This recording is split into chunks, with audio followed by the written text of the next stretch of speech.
Hello there. Been a while since my last video, but I recently saw this figure of the Dark Knight from Inart and decided it was realistic enough for me to do another project with.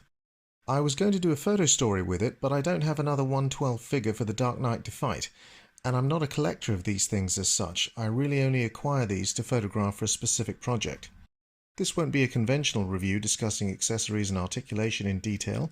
There are plenty of those kind of reviews already available. It's more about my impression of the figure with respect to how well it photographs for my type of photography. Which is to say, I like to make images that are as realistic and cinematic as possible, rather than looking like an obvious model. You may see these photos and think I've failed miserably. I've shot a Dark Knight project before using the Mafex Dark Knight figure, but the unique selling point of this figure, especially this deluxe version, is the unmasked Christian Bale head, which as you can see is a very good likeness. These are a few test shots I did of it on a table straight out of the box. Unlike the Mafex figure, the masked head didn't come with a scowling expression, but I understand Inart will make one available soon as an accessory. It does come with a couple of other mouthpieces, but they all look so similar to me that I just kept the one that was already on the masked headpiece. I'm getting lazier in my old age, so I knocked up a very quick diorama, if you can call it that, with some zoom lenses and some miniature boxes that I made years ago, and the side of a laundry basket for light to shine through. Smoke and long exposures were used to make the rays of light. It does look like someone just pasted Christian Bale's face onto the model, but I assure you this is how it actually looks.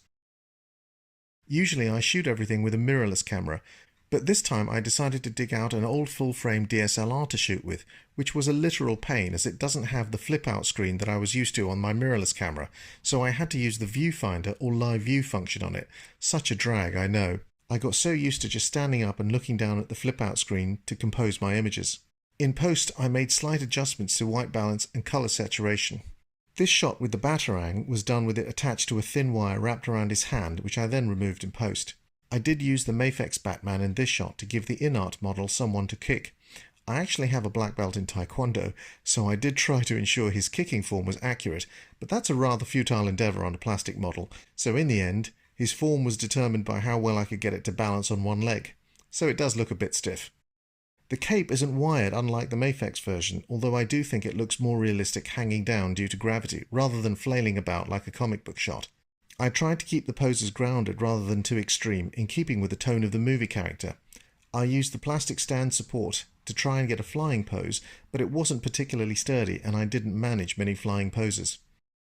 I think the model is well made and the joints are better concealed than the Mafex, which means less to do in post to hide them. Although that does slightly impact its articulation, you can still get some decent poses out of this. Hopefully you will agree that it photographs very well. I have a bat pod knocking around, so I dusted that off and took some shots with it too. This model of the Dark Knight is very realistic and I think it's possible to get some fairly convincing shots with it.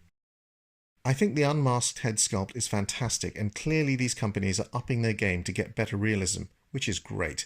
And I can't believe how cheap this figure was too. Anyway, I hope you enjoyed the images. Feel free to subscribe if you want. Have a great day.